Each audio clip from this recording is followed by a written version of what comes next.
the sphere of evolution in your gene keys profile is incredibly powerful because it holds a ton of potential energy. And when you can learn to harness that energy, it is what unlocks your purpose. So today, the sphere of evolution, the second sphere in the golden path, and it's called evolution because it's what drives your evolution. It's what drives your growth and your learning and your marching towards your dharma. That's ultimately what this sphere is about. And I want you to think of your dharma like this acorn that you contain in the very center of your heart, or maybe the center of your belly, whatever resonates more. And it is our duty to water and nurture that acorn until it turns into its fullest expression, the oak tree. That is what we are here to do. And the sphere of evolution is what drives us to learn how to water the acorn and the tree a little bit better, and how to feed it and how to nourish it.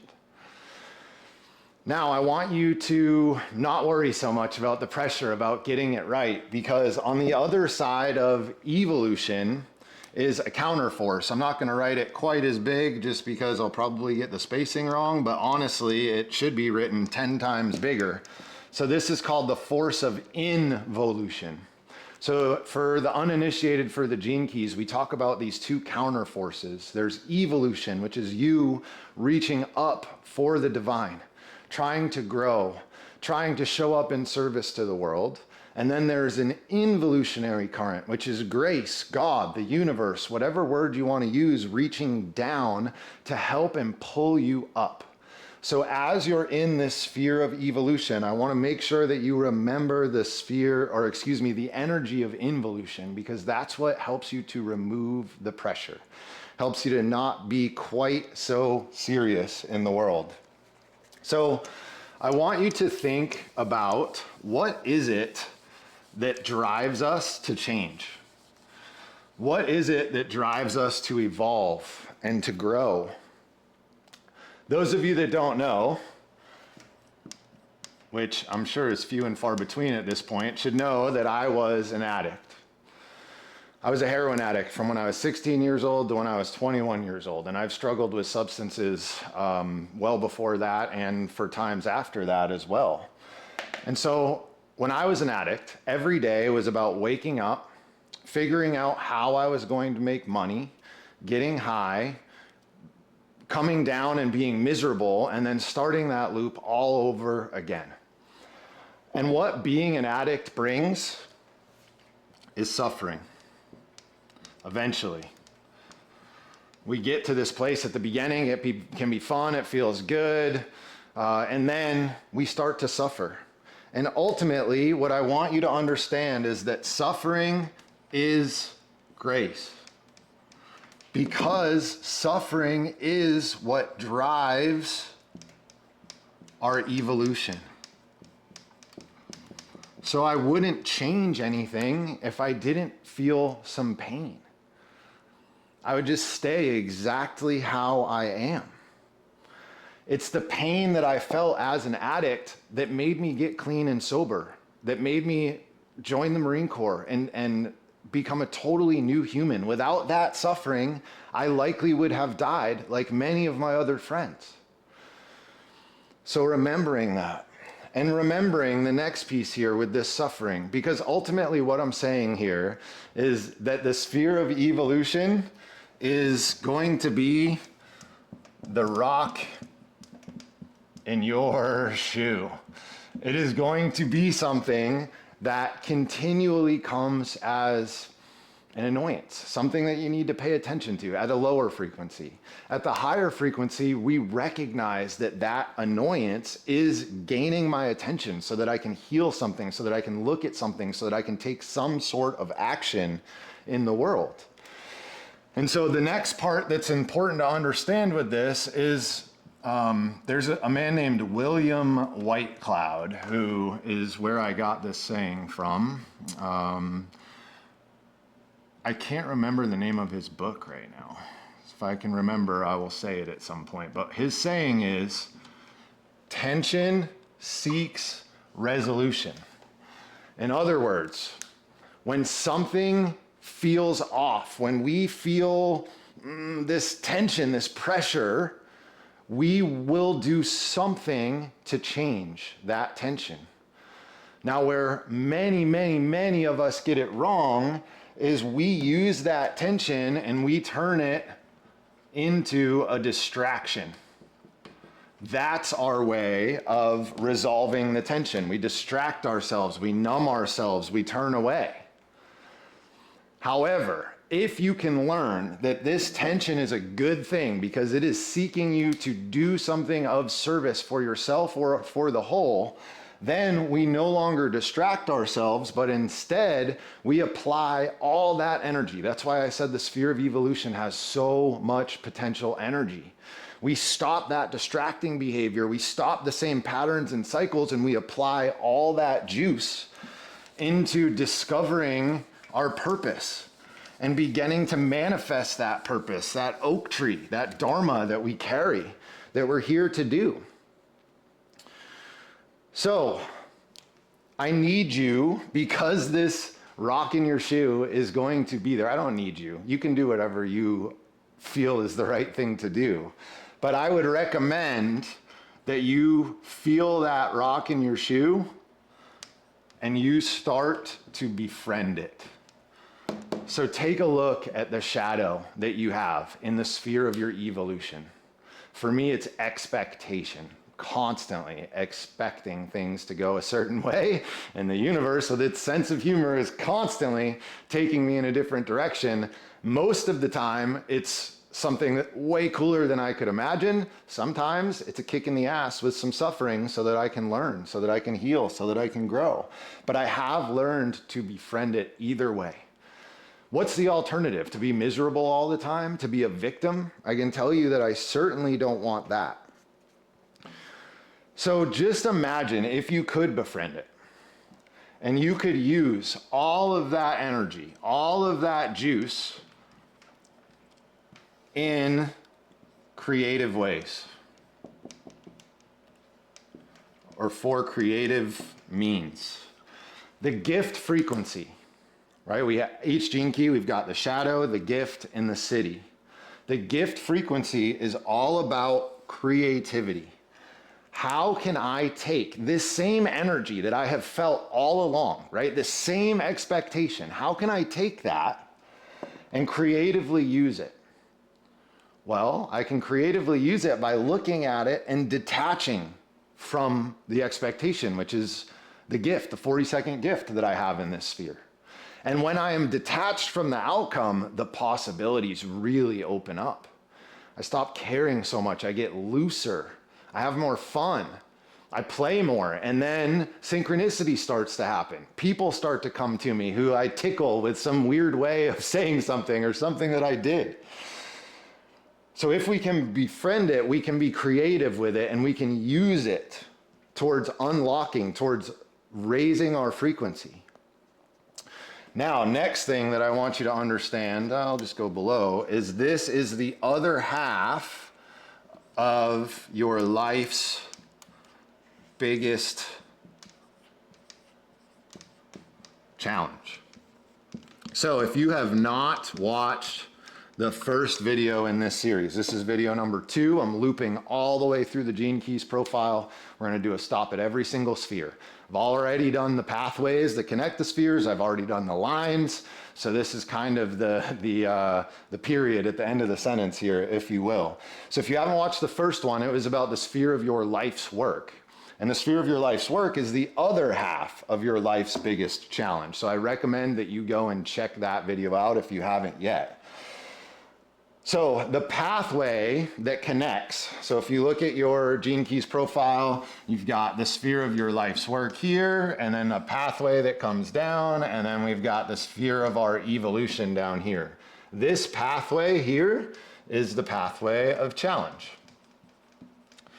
And this challenge is an internal and external challenge that you must overcome in the world. And I talk about that in the last video, so I'm going to leave that there.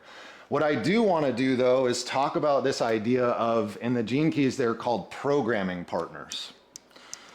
So programming partners, and I've got videos on this scattered about if you can find them. So programming partners are two gene keys that are actually opposite of one another in this wheel. I'll save that for another time. But they're also opposing energies that work together, though, to either spiral our frequency upward, higher into the gift and city, or slingshot us downward into the shadowlands. So the programming partners that I want to talk about today, and they're always, you will have programming partners for life's work and evolution. Every single time. That's not the case for most of the rest of the profile. But programming partners, so I want to talk about the 32nd, and these are the keys that I have. So the 32nd gene key, which I have in my sphere of life's work, which is failure, preservation, and this will apply no matter what gene keys you have here, so have no fear if you don't have 32, and veneration at the highest. And then its counterpart here is 42, which I already told you is, I'm gonna erase this half just so I have a little bit more room. I'll put it over here, is expectation, detachment, and celebration. Sorry, these are long words. Celebration. Okay, so let's talk about how this programming partner energy works together. So first, we've got failure and expectation. What story can you start to tell there? And that's really what the Gene Keys profile is about. It helps you to tell stories about your life, about things that have happened, about things that are happening, about things that will happen. And we have to get good at being able to see, identify, and articulate these stories. So it's an easy one to see, for me anyway, at least maybe just because it's in my life, but I have an expectation.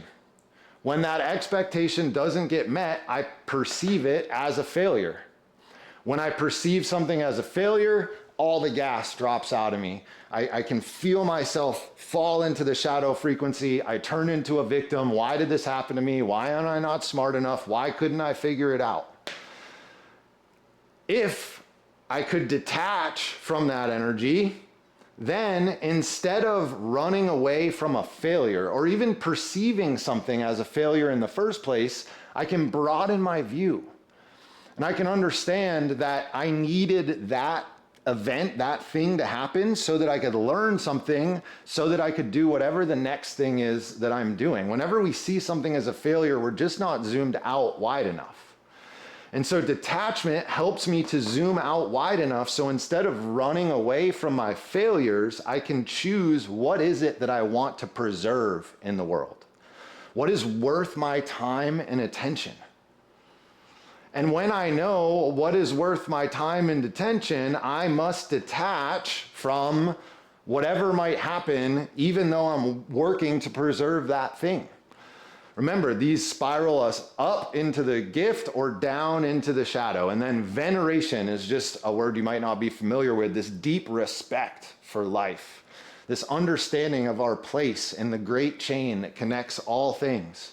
And when I see that great chain, I can't do anything but celebrate my place in it. Celebrate the people that have gone before me. Celebrate my ancestors that I'm working hard right now to help provide a better step, a better starting place for them. So take a look at the programming partners that you have in your life's work and evolution and begin to tell yourself a little story. And the other side of this energy, the other side of this, so we're coming back over here now to life's work and evolution, the little thing I drew. On the next pathway coming out of the sphere of evolution is called, oh, that's very crooked, but we'll deal with it. It's called the pathway of breakthrough. Sorry, that's not the cleanest writing, but this pathway. So life's work to evolution, this is challenge. Evolution over here is what's called our radiance. And this pathway that connects your evolution to your radiance is this pathway of breakthrough. And it is basically what unlocks our radiance. So when we are able to transmute the energy that is moving through the sphere of our evolution, it catalyzes this massive breakthrough and allows our radiance to shine through. Our radiance is our inner light. It is the thing that brightens my day and everyone else in this day. It is this God energy that's inside of me that I can let go of and release out into the world. Radiance also has a lot to do with our physical health. It has a lot to do with our aura. And our aura dictates, what's attracted to us and what we repel. So getting this challenge and the programming partners here right, well, there is no right or wrong, but understanding them is going to create this breakthrough. And it is a beautiful and amazing thing. It is actually one of, and this is what I said at the beginning of the video, there are 3 key spheres that are in your profile that hold back a ton of this potential energy, like the sphere of evolution does. And one of them is this sphere of evolution. However, the other 2 sequences, so this is the activation sequence, next is the Venus sequence, and then after that is the Pearl sequence, they're analogous to one another. Because this is a hologenetic or holographic wisdom, which means it's encoded one inside of the other, inside of the other. It's fractal, right? It's not Newtonian. It's wild. It's messy. And that's why a lot of people struggle here. But they mirror one another. They reflect one another. So first is the sphere of evolution, which holds back all the potential energy that you can apply towards your purpose. Then we've got the sphere of your EQ, which holds back all of the potential energy that you can use to open your heart. And then finally is the sphere of your culture, which holds back all of the potential energy that you can use to drive prosperity in your world. So I cannot tell you how important it is to pay attention to this sphere. Okay, next thing that I want you to remember, because it is tricky or can be tricky within this sphere, is to remember balance. And there's a lot that we need to balance with this sphere of evolution. First, I want you to balance just that. Sorry if you just got dizzy. I just got dizzy spinning in a circle. I want you to balance evolution and involution. And we already talked about that, so I'll just leave that there. Just remember, you're not the only one doing something here. In fact, there is something much greater that is doing the work also and is helping you. You just have to get your frequency to a place where you know that, where you have enough lucidity to be able to see it. Next, we've got to balance the yang energy with the yin energy. In other words, I need, in this sphere, it is required some doing, right? Some action out in the world.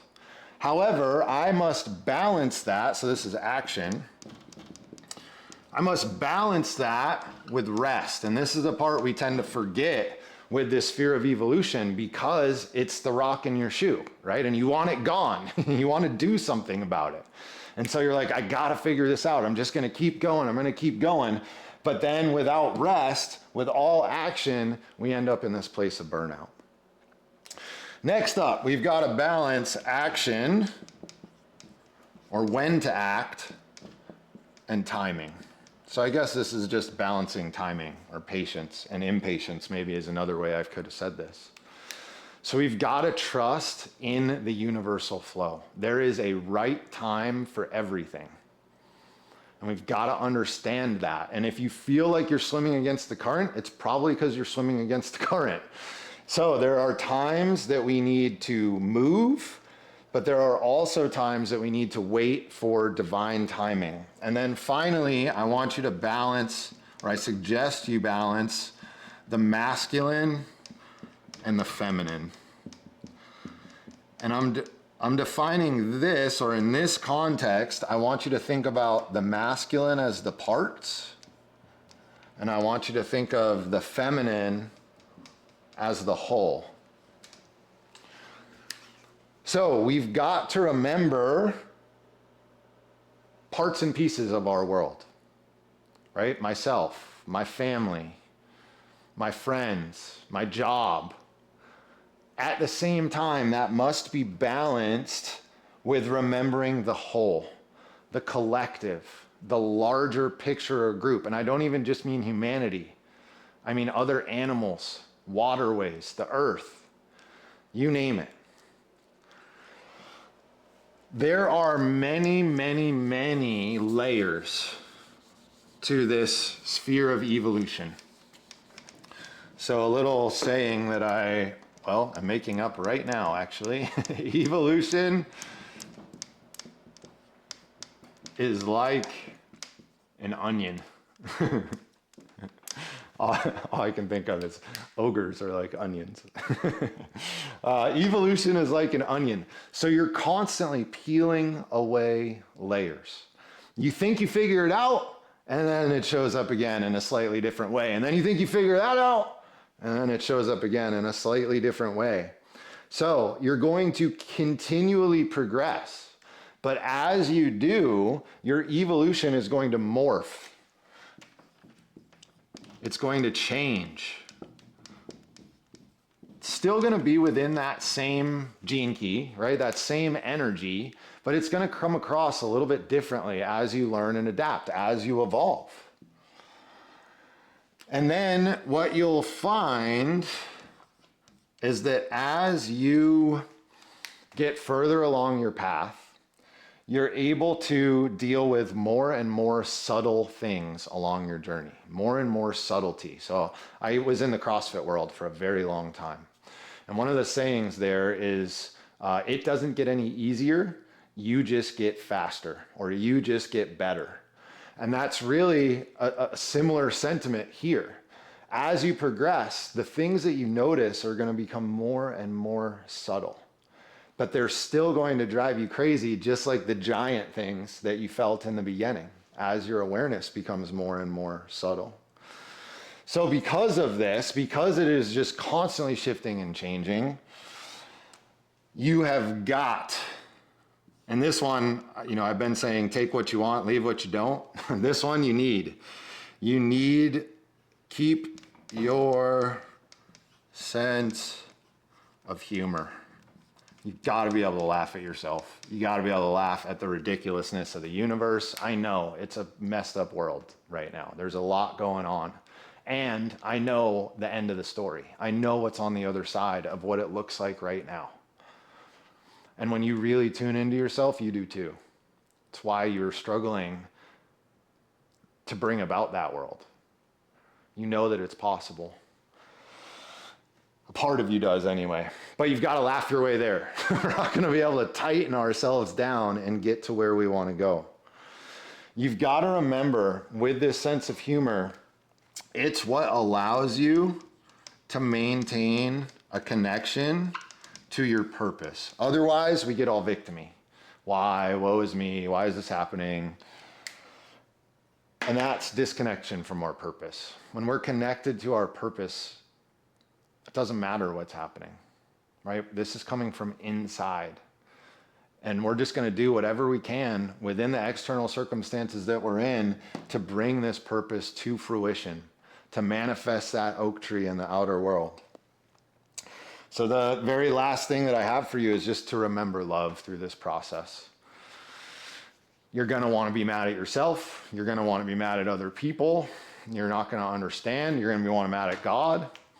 And love is the way through that. Remember that your heart can open as wide as anything that is put in front of you. In fact, that's why it's put in front of you. It's, can you open your heart to that level? And you can. So just remember that. So next sphere will be the sphere of radiance. My intention is to put that out towards the end of this week, and then we'll go to purpose, and we'll just keep on going through. So if you like that, subscribe. Also, I do a free call every couple weeks. It is called a wisdom call. Keep your eyes on the channel. The next one is like a week from this Thursday. We just did one last Thursday. My paid stuff is all closed right now, so I got nothing to sell you. But thank you for being here. Until next time.